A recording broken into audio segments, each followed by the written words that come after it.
UDISE plus 2024-25। साथियों, आज की वीडियो में हम बात करेंगे यूडाइस के आल डीसीएफ आपको किस प्रकार भरने हैं। सभी मॉड्यूल्स के बारे में आपको इस वीडियो में बताने वाला हूं। आप लोग अपना कीमती समय निकाल कर वीडियोस देखते हैं साथियों, तो मैं चाहूँगा कि आपका समय ज़्यादा बर्बाद ना होकर सीधे काम के मुद्दे पर आते हैं। इससे पहले साथियों, अगर आप हमारे चैनल पर नए हैं तो चैनल को सब्सक्राइब जरूर करें, ताकि जब भी मैं इस प्रकार की वीडियो बनाऊं बेल आइकन प्रेस करें और आपके पास वो मोबाइल में पहुंच जाए। तो आइए वीडियो शुरू करते हैं साथियों। तो सबसे पहले आपको अपने गूगल क्रोम ब्राउज़र में यूडाइस प्लस लिखकर सर्च कर लेना है। इस प्रकार ये वाला पेज आपके सामने ओपन हो जाएगा। यहाँ से आप लॉगिन फॉर ऑल मॉड्यूल्स के लिए क्लिक कर सकते हैं। सभी मॉड्यूल्स के लिए आप यहाँ पर क्लिक कर सकते हैं। इसको स्क्रॉल डाउन करके यहाँ पर देख सकते हैं आप UDISE school data capture form यहाँ पर आपको मिल जाएगा। डैशबोर्ड यहाँ पर है, नोटिस बोर्ड यहाँ पर है। तो सिंपली हमें लॉगिन फॉर ऑल मॉड्यूल्स पर क्लिक करके इसको लॉगिन कर लेना है। यहाँ से आप इसकी लैंग्वेज भी चेंज कर सकते हो, इंग्लिश में भरना चाहते हैं या हिंदी में, तो सिंपली मैं इसको हिंदी कर लेता हूँ। सभी मॉड्यूल्स के लिए लॉगिन करें, इस पर क्लिक करते हैं और लॉगिन कर लेते हैं। इस प्रकार का पेज हमारे सामने ओपन होने वाला है साथियों। यहाँ से हमें राज्य का चुनाव करना है। जैसे मैं राजस्थान से हूँ तो राजस्थान का चुनाव मैं कर लेता हूँ।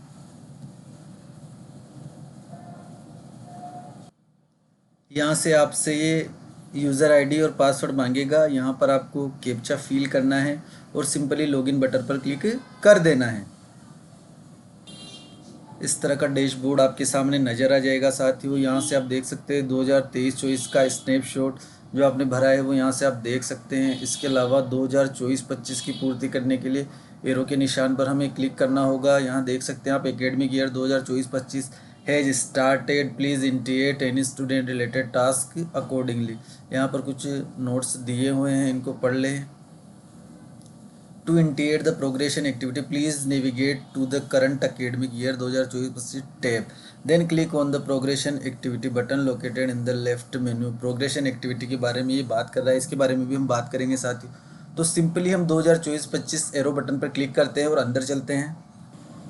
स्कूल का डैशबोर्ड आपके सामने शो हो जाएगा। Category primary with upper primary class, school type, co educational management, department of education, MOI available, Hindi academic start date 20/6/2024 और एकेडमिक एंड डेट 30/4/2024-2025। तो ये सारी डिटेल्स आपके सामने शो हो जाएगी। इसको सिंपली हमें क्लोज कर देना है, क्लोज बटन।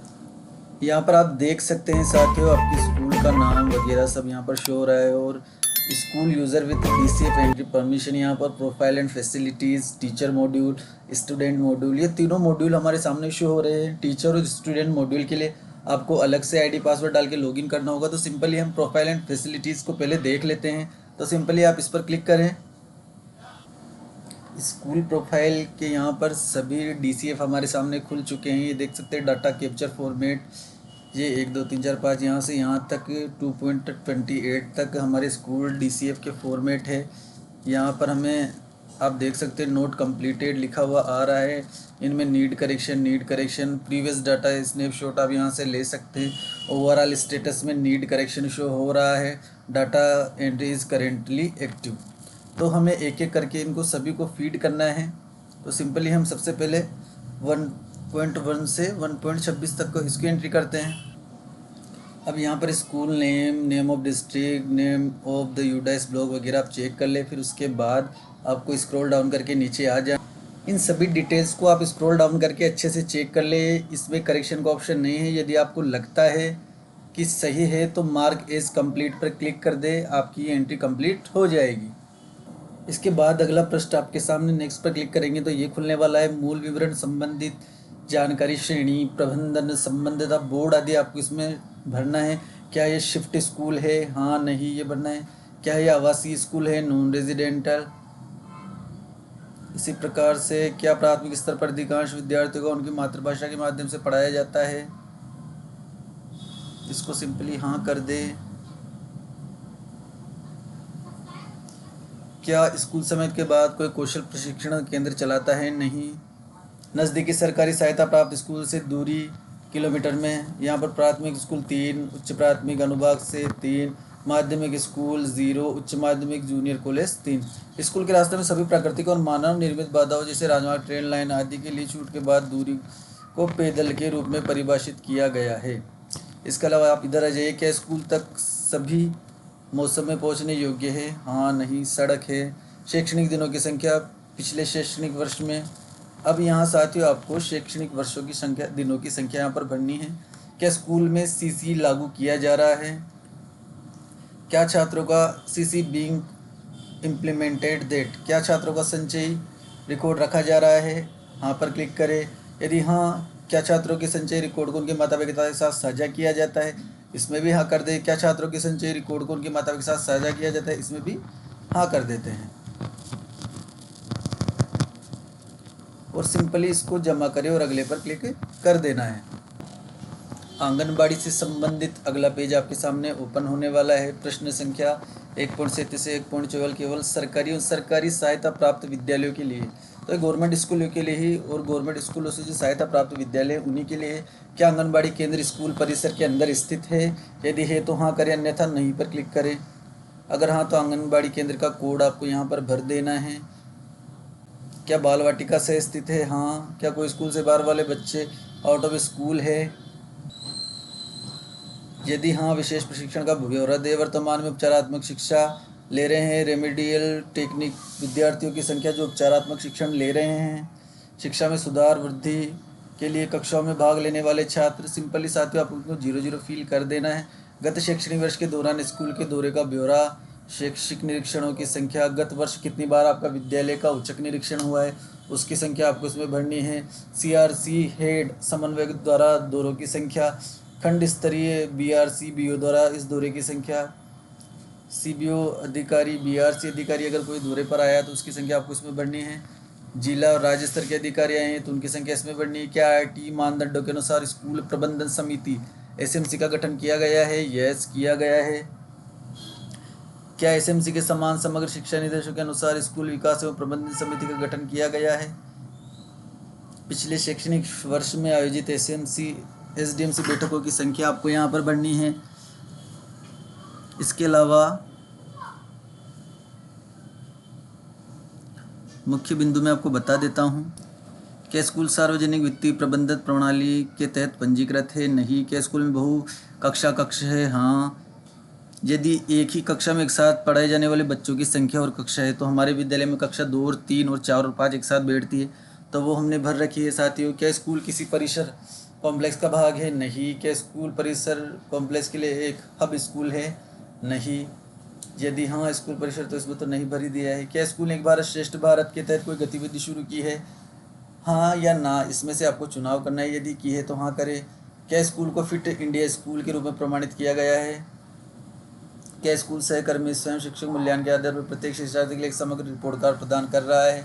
पीएम पोषण योजना के तहत परोसे गए मध्याह्न भोजन की संख्या शैक्षणिक वर्ष में, इसको आपको पोषाहार रजिस्टर से देखकर भरना है साथियों। यदि मध्याह्न भोजन को पूर्व प्राथमिक अनुभाग बाल वाटिका तक विस्तारित किया जाए, यदि आंगनबाड़ी के बच्चे भी आपके पोषाहार या पीएम पोषण योजना का खाना खाते हैं, तो इसकी सूचना आपको इसमें भरनी है और सिंपली जमा करे पर क्लिक कर देना है। अब अगला पेज आ जाता है निःशुल्क पाठ्य पुस्तकों का, शिक्षण अधिगम सामग्री का, टीएलएम खेल सामग्री और ग्रेडेड पूरक सामग्री। तो क्या निःशुल्क पाठ्य पुस्तकों का एक पूरा सेट प्राप्त हुआ है? प्राथमिक के लिए हाँ, उच्च प्राथमिक के लिए हाँ, नहीं हुआ है तो नहीं पर क्लिक करिए। वर्तमान शैक्षणिक वर्ष में पाठ्य पुस्तकें कब प्राप्त हुई? किस माह में आपने प्राप्त की है? जुलाई में, अगस्त में, जब भी प्राप्त की है, जून में, तो सिंपली आपको उस महीने का नाम भर देना है। उच्च प्राथमिक के लिए भी उसी महीना का नाम भरना है जब आपने प्राप्त की है। क्या प्रत्येक ग्रेड के लिए टीएलएम उपलब्ध है? आपके विद्यालय में टीएलएम की क्या स्थिति है वो आपको इसमें भरनी है। क्या स्कूल को पिछले शैक्षणिक वर्ष में ग्रेडेड पूरक सामग्री प्राप्त हुई है उसकी स्थिति भरनी है। यदि हाँ तो स्कूल ने कक्षा संचालन में ग्रेडेड अनुपूरक सामग्री का उपयोग किया है। क्या प्रत्येक ग्रेड के लिए खेल सामग्री, खेल और खेल उपकरण उपलब्ध है 1 से 5 और 6 से 8 के लिए? यदि विद्यालय में खेल की सामग्री पर्याप्त रूप से उपलब्ध है तो हाँ करें, अन्यथा नहीं पर क्लिक करें। क्या स्कूल ने छात्रों को निःशुल्क यूनिफॉर्म प्रदान की है? सभी विद्यालयों ने प्रदान कर दी है, इसको सिंपली आप यस कर दें। यदि हाँ तो माँ का उल्लेख करें, उस माँ का चयन कर ले आप, इसको हाँ करते ही यह ऑप्शन खुल जाएगा। यहाँ से आपको उस माह का चयन करना है जिसमें आपने विद्यार्थियों को बांटी है और सिंपली आपको जमा करे पर क्लिक कर देना है। नेक्स्ट पेज आपके सामने ओपन हो जाएगा। अब नेक्स्ट पेज आता है शिक्षण सीखने। पिछले शैक्षणिक वर्ष में सामग्री आदि पर मुख्य प्रदर्शन। कुल सृजित सीखने के परिणाम आधारित मूल्यांकन मदों की संख्या। ये कक्षा 1 से 5 में लागू नहीं होता है, कक्षा 6, 7, 8 और 9, 10, 11, 12 में ये लागू होता है DCF। तो आपके विद्यालय में कुल सृजित सीखने के परिणाम आधारित मूल्यांकन मद जितने भी हैं उनकी संख्या आपको इसमें भर देनी है।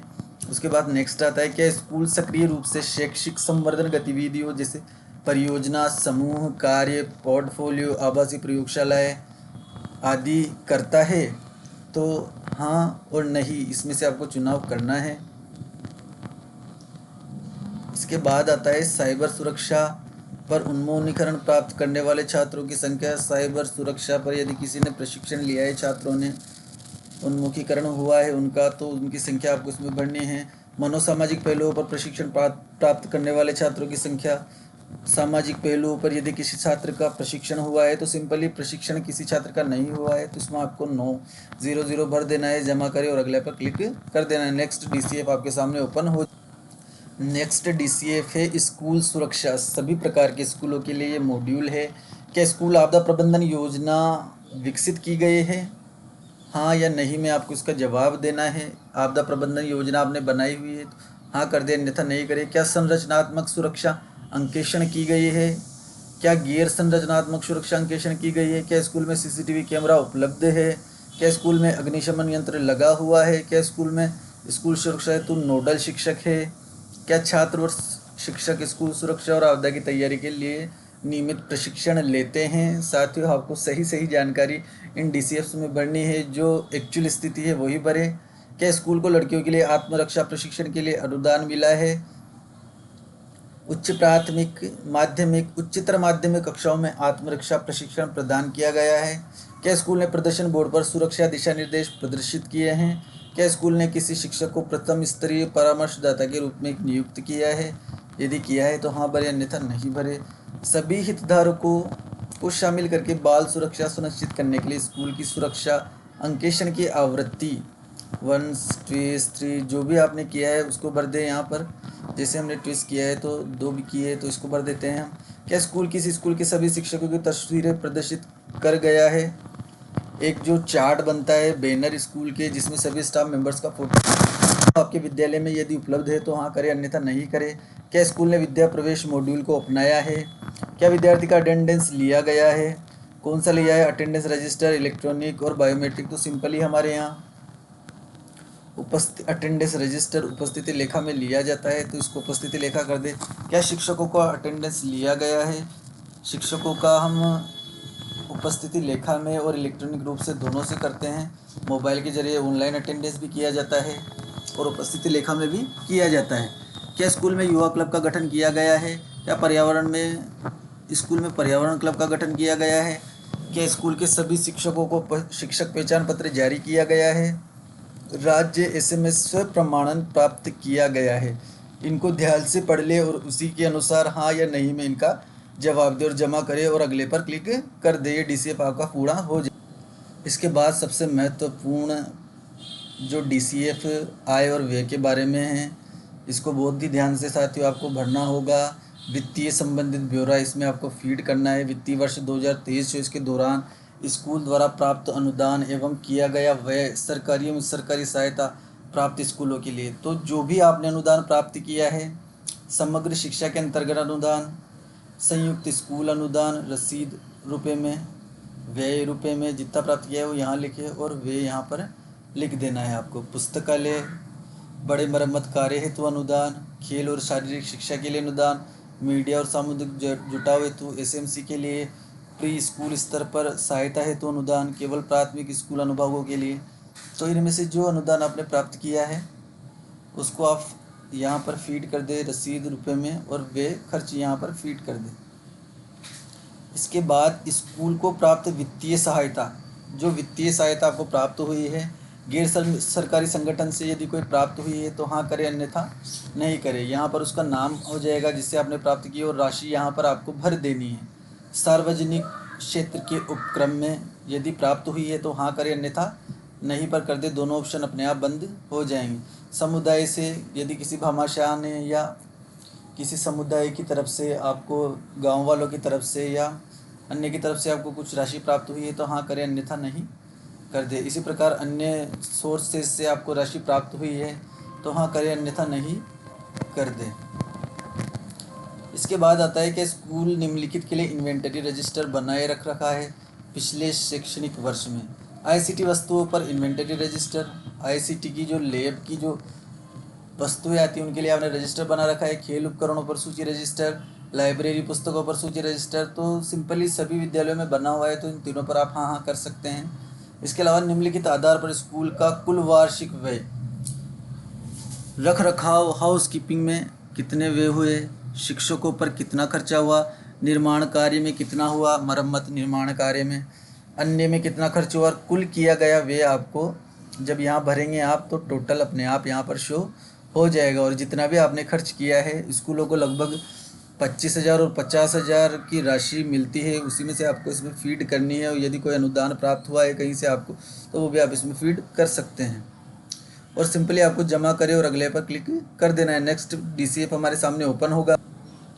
इस डीसीएफ में भौतिक सुविधाएं, उपकरण, कंप्यूटर और डिजिटल पहल की वस्तुओं का हमें ब्यौरा देना है। स्कूल भवन की स्थिति गवर्नमेंट ओन्ड है, स्वयं का है। स्कूल भवन का प्रकार, स्कूल में उपलब्ध सक्रिय बिल्डिंग ब्लॉक्स की कुल संख्या कितनी है, 1 है 2 है, वो आप यहाँ पर भर सकते हैं। पक्का ब्लॉक 1 है। आंशिक रूप से पक्की दीवारें फर्श के साथ भवन, कंक्रीट छत नहीं हो, ऐसा हमारे स्कूल में नहीं है। कच्चा भवन नहीं है, तंबू भी नहीं है। जीर्ण शीर्ण भवन यदि आपके विद्यालय में है तो एक बार जांच ले, उसकी संख्या आपको यहाँ पर फीड करनी है। जैसे 1 है तो 1 भर दे। हमारे विद्यालय में 1 भवन जीर्ण शीर्ण हो रहा है तो मैं उसकी संख्या यहाँ पर भर देता हूँ। निर्माणाधीन भवन कौन सा है, यदि किसी भवन का कार्य चल रहा है तो उसकी संख्या आपको यहाँ पर भरनी है। अब 4 दीवारी की क्या स्थिति है, पक्का है तो पक्का भर दे, कच्चा है तो कच्चा भर दे। स्कूल में उपलब्ध, यहाँ से आप और भी ऑप्शन देख सकते हैं। पक्का but broken, barbed wire facing, तार हो रहे हैं, हेडेज, नो बाउंड्री वॉल्स, जो भी आपकी स्थिति है वो इसमें से सेलेक्ट कर ले और भर दे। स्कूल में उपलब्ध कक्षाओं का विवरण, प्रयोगशाला कमरे शामिल नहीं होंगे। प्रयोगशाला कमरों के अलावा जो कक्षा आपके विद्यालय में है उनकी जानकारी आपको इसमें भरनी है। तो प्राथमिक में 3 है और उच्च प्राथमिक के 3 कमरे हमारे विद्यालय में हैं। वर्तमान में उपयोग में नहीं, 2 कमरे उपयोग में नहीं है। एक में कबाड़ा भरा हुआ है और बच्चों को बैठाने की स्थिति में नहीं है, इसलिए इनको हमने काम में लेना बंद कर दिया है। निर्देशात्मक उद्देश्यों के लिए प्रयुक्त कुल कक्ष 8 कक्ष हैं। निर्माणाधीन कक्षों की संख्या 0। जीर्णशीर्ण अवस्था में कक्षों की संख्या यहाँ पर 1 भर देता हूँ मैं। आप भी अपने विद्यालय की स्थिति के अनुसार इसको भर दें। अब आती है स्थिति के अनुसार कक्षाओं का विवरण। स्थिति के अनुसार पठन कक्षाओं की संख्या, पठन कक्ष का प्रकार पक्का, अच्छी स्थिति 2, मामूली मरम्मत की आवश्यकता 4, अधिक मरम्मत की आवश्यकता 2। आप भी देख ले साथियों, अच्छी स्थिति में आपके कितने रूम है वो इसमें भरे, जिनको माइनर मरम्मत की आवश्यकता है वो इसमें भर दे, और अधिक मरम्मत जो जीर्ण शीर्ण ज़्यादा हो रहा है उसको इसमें भर दे। आंशिक रूप से पक्का 0, कच्चा, तंबू वगैरह विद्यालयों में नहीं है तो इसको छोड़ दे। इसके बाद इधर आ जाए साथियों, हाँ नहीं वाले में, क्या स्कूल में बिजली कनेक्शन उपलब्ध है? हाँ, यदि स्कूल में बिजली उपलब्ध है तो बिना पंखे वाले कक्षाओं की संख्या, एसी वाले कक्षाओं की संख्या, हीटर ब्लोअर वाले कक्षाओं की संख्या, तो पंखे वाली कक्षाओं की संख्या हम यहाँ पर भर सकते हैं। बाकी एसी और हीटर तो हमारे पास होने वाले हैं नहीं। इसके अलावा क्या स्कूल में सोलर पैनल लगा हुआ है? हमारे में तो नहीं लगा हुआ भाई। कक्षाओं के अलावा अन्य कमरों का विवरण, शौचालय को छोड़कर कुल अन्य कमरों की संख्या 2। अब आता है उपलब्ध कमरे चिन्हित 2.6 में उल्लेखित अन्य कमरों में से स्कूल के प्रमुख, प्रधान शिक्षक, प्रधानाचार्य के लिए अलग कक्ष है? यदि है तो हाँ भरे, अन्यथा नहीं भरे। आपके विद्यालय में प्रधानाध्यापक कक्ष बना हुआ है तो इसकी एंट्री करें। पुस्तकालय के लिए यदि अलग है, हमारे विद्यालय में तो नहीं है। सहायक प्रधानाध्यापक, प्रधानाचार्य के लिए नहीं। लड़कियों के लिए अलग कॉमन रूम नहीं। शिक्षकों के लिए स्टाफ कक्ष नहीं है हमारे विद्यालय में। सह पाठ्यक्रम गतिविधि कक्ष, शिल्प कक्ष नहीं। कंप्यूटर लैब से प्रयोगशालाओं की संख्या, यदि आपकी प्रयोगशाला या कंप्यूटर लैब है तो इसमें संख्या भर दे, अन्यथा 0 इसमें भर दे। हमारे तो नहीं है तो मैं 0 भर देता हूँ। उसके बाद जमा करो, अगले पर क्लिक कर देता हूँ। अब स्कूल में शौचालयों की संख्या और शौचालयों की जानकारी इसमें बननी बहुत ही महत्वपूर्ण बिंदु है। साथ ही जो भी अधिकारी आजकल भी हमारे विद्यालयों में आता है शौचालय की जांच वो गहनता से करता है। क्या स्कूल में शौचालय है? हाँ। शौचालय का विवरण आपको इसमें भरना है। CWSN अनुकूल शौचालय को छोड़कर उपलब्ध शौचालय सीटों की संख्या यहाँ पर भर दे। लड़कों के लिए कुल कितनी सीटें लगी हुई हैं, कार्यात्मक कितनी हैं, लड़कियों के लिए कितनी हैं, कार्यात्मक कितनी हैं, और कुल ये खुद ब खुद ही ले लेगा साथियों। आप देख सकते हैं यदि विकलांग बच्चों के हिसाब से शौचालय बना हुआ है तो उसकी एंट्री इसमें करनी है। CWSN अनुकूल शौचालय सहित कुल सीटों की संख्या टोटल इन दोनों का मिलाकर यहाँ पर आ जाएगा। इसके बाद मूत्रालयों का यूरिनल्स का विवरण आपको इसमें भरना है। एक यूरिनल्स, 2 यूरिनल्स लड़के और लड़कियों के लिए हमारे विद्यालय में शौचालय में लगे हुए हैं तो उसकी संख्या मैंने इसमें भर दी है। इसके अलावा तालिका 2.5 में दिए गए कार्यात्मक शौचालयों मूत्रालयों की कुल संख्या में से कितने शौचालय फ्लशिंग और सफाई के लिए बहता पानी उपलब्ध है। अब पानी की व्यवस्था आपको यहाँ पर भरनी है। कितने शौचालय में उपलब्ध है, लड़कों के लिए उपलब्ध है, संख्या भर दे। शौचालय में है, मूत्रालय में है, वही संख्या भर दे। लड़कियों के लिए है। यदि पानी बहता हुआ उपलब्ध है तो ही इसको भरे साथियों। क्या शौचालय मूत्रालय ब्लॉक के पास साबुन से हाथ धोने की सुविधा उपलब्ध है, वो इसमें भरनी है आपको। स्कूल बिल्डिंग के अंदर है, कहाँ पर आपका शौचालय है ये भी भरना है आपको। क्या लड़कियों के लिए शौचालय में इंसिनेटर यंत्र लगा हुआ है, यदि लगा हुआ है तो हाँ भरे, अन्यथा नहीं कर दे। क्लास टीचर्स के पास कोई पेड उपलब्ध नहीं। क्या स्कूल में class teachers sanitary pad wedding machine उपलब्ध है। सैनिटरी पैड सरकार की ओर से विद्यालय को प्राप्त होते हैं, उनकी वेडिंग मशीन आपके विद्यालय में उपलब्ध है तो ही इसकी एंट्री करें। क्या भोजन से पहले और बाद में हाथ धोने के लिए साबुन की व्यवस्था है। यदि हाँ, वॉश पॉइंट्स की संख्या लिखी है। हमारे विद्यालय में एक वॉश पॉइंट हमने बनाया हुआ है, उसकी संख्या मैंने इसमें भर दी है। अब पेयजल का मुख्य स्रोत क्या है। आपके विद्यालय में हैंडपम्प है, बोरवेल है, कुआं है, असुरक्षित कुआं है, नल का पानी आता है, बोतल बंद पानी आता है, या अन्य किसी स्रोत से आपकी पूर्ति होती है। हमारे विद्यालय में तो एक कुआं है आप पास में, वहाँ हमने मोटर पानी की डाली हुई है तो हमने सिंपली कुआं भर दिया है। क्या स्कूल में जल शुद्धिकरण यंत्र लगा हुआ है, इसको देख ले साथियों। क्या स्कूल में वर्षा संचयन वाटर हार्वेस्टिंग की व्यवस्था है, नहीं कर दें। इसके बाद क्या स्कूल में पुस्तकालय की सुविधा, बैंक, रीडर कॉर्नर है। पुस्तकालय सभी विद्यालयों में उपलब्ध है। क्या स्कूल में पूर्णकालिक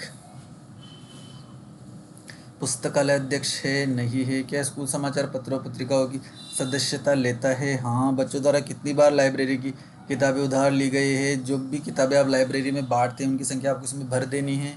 क्या स्कूल सुविधाओं के विस्तार के लिए भूमि उपलब्ध है, हाँ।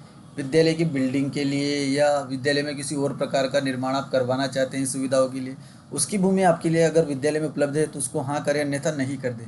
आवश्यक अतिरिक्त कक्षा और अन्य कमरों की संख्या 2 हमने भर दी है कि हमें 2 रूम्स की आवश्यकता है। आपको यदि 3 की, 4 की, 5 की, जितने भी रूम्स की आवश्यकता है उसमें भर दे सकते हैं, वैसे भी बनने वाले तो हैं नहीं। क्या स्कूल में खेल के मैदान की सुविधा उपलब्ध है, हाँ या नहीं। हमारे विद्यालय में स्कूल का मैदान उपलब्ध है तो मैंने हाँ किया है। यदि नहीं तो क्या विद्यालय में बच्चों ने इसको तो छोड़ दें। क्या पिछले शैक्षणिक वर्ष में छात्रों की स्वास्थ्य जांच की गई है। हर साल ही छात्रों की जांच के लिए एक टीम आती है तो सिंपल इसको हाँ कर दे। पिछले सत्र के दौरान स्कूल में आयोजित स्वास्थ्य जांच की कुल संख्या है 2, तकरीबन 2 या 3 बार वो टीम आती है, वो संख्या आपको इसमें भर देनी है। किए गए स्वास्थ्य जांच के मापदंड, यहाँ से आपको मापदंड भर दें। ऊंचाई उन्होंने चेक की थी, हाँ। वजन वो लोग चेक करते हैं, इसको भी हाँ कर दे। आंखें भी चेक करते हैं, चिकित्सक उनके साथ आता है तो चिकित्सकीय जांच होती है। उसके अलावा गला भी चेक करते हैं, जांच बढ़िया करते हैं वो लोग। बच्चों को दी कृमिनाशक गोली एल्बेंडाजोल आपने कितनी बार खिलाई है, पूर्ण 2 खुराक या आंशिक रूप से 1 खुराक, या नहीं दी है, उसकी जो सूचना आप इसमें भरेंगे। WCD के दिशा निर्देशों के अनुसार बच्चों को आयरन फोलिक एसिड की गोलियां भी विद्यालयों में दी जाती है, उसकी सूचना आपको इसमें भरनी है। क्या स्कूल वार्षिक स्वास्थ्य रिकॉर्ड रखता है, हाँ। क्या स्कूल में थर्मल स्कैनर उपलब्ध है, नहीं। क्या प्राथमिक उपचार की सुविधा है, हाँ। फर्स्ट एड बॉक्स साथियों विद्यालयों में हमने बना रखा है। आप लोग भी एक बॉक्स लेकर उसमें कुछ ज़रूरत की चीज़ें डालकर फर्स्ट एड बॉक्स बना ले। अगर नहीं बनाया हो तो बना लिया हो तो आपको बहुत बहुत धन्यवाद। क्या जीवन रक्षक आवश्यक दवाएं उपलब्ध है? हाँ। क्या विकलांग बच्चों के लिए स्कूल की इमारत तक पहुंचने के लिए रैंप मौजूद है? हमने तो बनवा रखी है, हमारे विद्यालय में मौजूद है। क्या स्कूल में विशेष शिक्षक है? इस वर्ष हमारे स्कूल में विशेष शिक्षक की पोस्टिंग हो गई है। क्या स्कूल में सब्जी का बाग उपलब्ध है? हाँ। क्या स्कूल में रसोई का शेड उपलब्ध है? हाँ। क्या स्कूल में अपशिष्ट एकत्र करने तो कूड़ेदान है? हाँ। सभी कक्षाओं में रखा गया है, रसोई में भी रखा गया है। क्या स्कूल में विद्यार्थियों के लिए फर्नीचर उपलब्ध है? आंशिक रूप से कुछ कक्षाओं में फर्नीचर उपलब्ध है। विद्यार्थियों की संख्या जिनके लिए फर्नीचर की व्यवस्था की गई है, तो यहाँ पर वो संख्या आपको भर देनी है। यदि उपलब्ध है तो, अन्यथा आप नहीं करके जमा करें और अगले पेज पर क्लिक कर देना है। नेक्स्ट DCF साथियों, हमारे सामने खुलने वाला है स्कूलों में भौतिक सुविधाएं उपकरण। साथियों वीडियो लंबी हो सकती है, लेकिन मैं मुख्य रूप से आपको समस्त चीज़ें स्टेप बाय स्टेप बता रहा हूँ किस प्रकार आपको फीडिंग करनी है। जो मुख्य बिंदु है उन पे मैं प्रकाश भी डालता हुआ जा रहा हूँ। आपके समय की ध्यान में रखते हुए ये वीडियो मैंने बनाए हैं। वीडियो को पूरा देखे साथियों, आपको बहुत मदद मिलने वाली इससे DCF को फील करने में। तो सिंपली स्कूलों में भौतिक सुविधाएं और उपकरण और केवल माध्यमिक और उच्च माध्यमिक अनुभाग वाले स्कूलों के लिए ये है, तो इसको सिंपली हमें नहीं भरना है। अब आता है क्या बोर्डिंग छात्रावास आवासीय सुविधा उपलब्ध है? बोर्डिंग छात्रावास वगैरह अपर प्राइमरी और प्राइमरी स्कूलों में सिंपली हमारे यहाँ नहीं है, तो इनको सिंपली नहीं कर दे। आप इधर आ जाइए साथियों। क्या स्कूल में निम्नलिखित प्रयोगशालाएँ हैं? तो हमारे विद्यालय में तो कोई प्रयोगशाला नहीं है। यदि आपके विद्यालय में क्रमांक संख्या, प्रयोगशाला का नाम, वर्तमान स्थिति के साथ उपलब्धता, ये जो माध्यमिक और उच्च माध्यमिक विद्यालय उनमें ये ओपन हो जाएंगे, उनको आप पढ़कर फीड कर सकते हैं आसानी से। क्या स्कूल में निम्नलिखित उपकरण है? ऑडियो विजुअल सार्वजनिक पता प्रणाली आपके विद्यालय में उपकरण उपलब्ध है तो हाँ करें, अन्यथा नहीं करें। ऑडियो विजुअल सार्वजनिक पता प्रणाली ये नहीं है हमारे विद्यालय में। विज्ञान किट उपलब्ध है, गणित का किट उपलब्ध है, बायोमेट्रिक उपकरण नहीं है। सामान्य वस्तुओं, रसायन, कांच के बने पदार्थ, माइक्रोस्कोप, इलेक्ट्रोस्कोप, मल्टीमीटर आदि की उपलब्धता। क्यूब से विभिन्न आकृतियों के कटआउट एवं विभिन्न विजय बोर्ड, अबेकस, त्रिकोणमिति, सर्किल आदि की उपलब्धता भी आपको इसमें फीड करनी है, तो सिंपली हमारे विद्यालय में उपलब्ध नहीं है। जो था वो मैंने फीड कर दिया है, अगले पर हमें क्लिक करना है। अब भाग आता है कंप्यूटर और डिजिटल पहल। कंप्यूटर या डिजिटल उपकरण की स्थिति इसमें भरनी है। डेस्कटॉप पीसी की संख्या, हमारे विद्यालय में 3 पीसी उपलब्ध है। कार्यात्मक इकाइयों की संख्या वैसे तो 0 है, पर एक को अभी हमने रिसेंटली सही करवा लिया है, तो मैं इसमें 1 कर देता हूँ। Laptop 0, tablet 0, integrated teaching learning devices वाले पीसी यहाँ पर सब में 0 आने वाला है। प्रिंटर 1 हमने अभी बाई किया है रिसेंट, तो इसमें मैं 1 भर देता हूँ। स्कैनर नहीं है। Server, web camera, smart TV हमारे मौजूद है, इसकी संख्या भरी हुई है। डिजिटल बोर्ड नहीं है। पढ़ाने के लिए इस्तेमाल किए जाने वाले मोबाइल फ़ोन का सिंपल ही विद्यालय में प्रयोग बंद हो गया है, तो इसको तो आपको बिल्कुल छेड़ना ही नहीं है। जनरेटर, इन्वर्टर, पावर बैंक यदि आपके विद्यालय में लगे हुए हैं तो उसके हिसाब से एंट्री करें। क्या स्कूल में इंटरनेट की सुविधा है? साथियों इसको ध्यान में रखते हुए आपको हाँ ज़रूर करना है। आपके मोबाइल में इंटरनेट चलता है, संस्था प्रदान के में चलता है, तो ये हाँ ही होने वाला है, इसी को हाँ माना जाएगा। स्कूल में उपलब्ध इंटरनेट की सुविधा का प्रभाव, मोबाइल फ़ोन इंटरनेट आप इसमें भर दें। क्या इंटरनेट सुविधा तक पहुंचने का उपयोग शैक्षणिक उद्देश्य के लिए किया जाता है? बिल्कुल शैक्षणिक उद्देश्य के लिए ही किया जाता है। अब आ जाता है कि स्कूल में कंप्यूटर ICT लैब उपलब्ध है? नहीं है। यदि ICT लैब आपके विद्यालय में उपलब्ध है तो इसको हाँ करें। उसके बाद हाँ करते हैं तो ये वाला ऑप्शन आपके सामने ओपन होगा। ICT प्रयोगशाला में कंप्यूटरों की संख्या केवल सरकारी और सहायता प्राप्त स्कूलों के लिए है। क्या स्कूल में ICT लैब उपलब्ध है? नहीं। यदि हाँ, कार्यान्वयन का वर्ष कब वो लैब आई थी आपके विद्यालय में, काम कर रही है स्कूल में, कौन सा मॉडल लागू किया गया है। ICT प्रशिक्षक का प्रकार, क्या स्कूल में निम्नलिखित सुविधाएं है? क्या शिक्षण के लिए ICT आधारित उपकरणों का उपयोग किया जा रहा है? स्कूल में ई सामग्री, डिजिटल सामग्री संसाधनों तक पहुंच रही है? CWSED के लिए सहायक तकनीक आधारित समाधान है? DTH TV चैनलों तक पहुंच है? नहीं। यदि आपके विद्यालय में ये सब चीज़ें मौजूद है साथियों, तो आपको सिंपली यस करना है, अन्यथा नहीं पर क्लिक कर देना है। क्या स्कूल में डिजिटल लाइब्रेरी है? हमारे में तो नहीं है। उपलब्ध ई पुस्तकों की संख्या, बहुत से विद्यालय साथियों अपग्रेड हो चुके हैं, उनमें हो सकता है ये सब चीज़ें हो, पर फिलहाल हमारे विद्यालय में नहीं है, तो हम इसको सिंपली नहीं कर देते हैं। इसी के साथ हमारा स्कूल प्रोफाइल मॉड्यूल पूरा हो चुका है साथियों। डैशबोर्ड पर हमें वहाँ यहाँ से वापस आ जाना है, हम चेक कर सकते हैं हमारा कौन कौन सा। अब यहाँ से आप देख सकते हैं साथियों, जो जो मॉड्यूल आपका पूर्ण हो चुका है उस पर यहाँ पर कंप्लीटेड लिखा जाएगा, जो नहीं है उस पर नॉट कंप्लीटेड, जिसमें सुधार की आवश्यकता है उसमें सुधार की आवश्यकता यहाँ पर आ जाएगी। जैसे जैसे आप इनको पूर्ण करते जाएंगे, इन पर पूर्ण हो गया का टैग आपको मिल जाएगा। इसी के साथ साथियों स्टूडेंट मॉड्यूल और टीचर मॉड्यूल पे मैं अलग से वीडियो बनाकर डाल दूंगा। वीडियो काफ़ी लंबा हो गया है साथियों, माफ़ी चाहूँगा। वीडियो पसंद आया हो तो चैनल को सब्सक्राइब जरूर करें और वीडियो को लाइक करें और ज़्यादा से ज़्यादा शेयर करें। फिर भी यदि आपको कोई दिक्कत आती है साथियों तो कमेंट करके मुझे ज़रूर बताएं, मैं 100% कोशिश करूँगा कि आपकी समस्याओं का समाधान हो जाए। Thank you.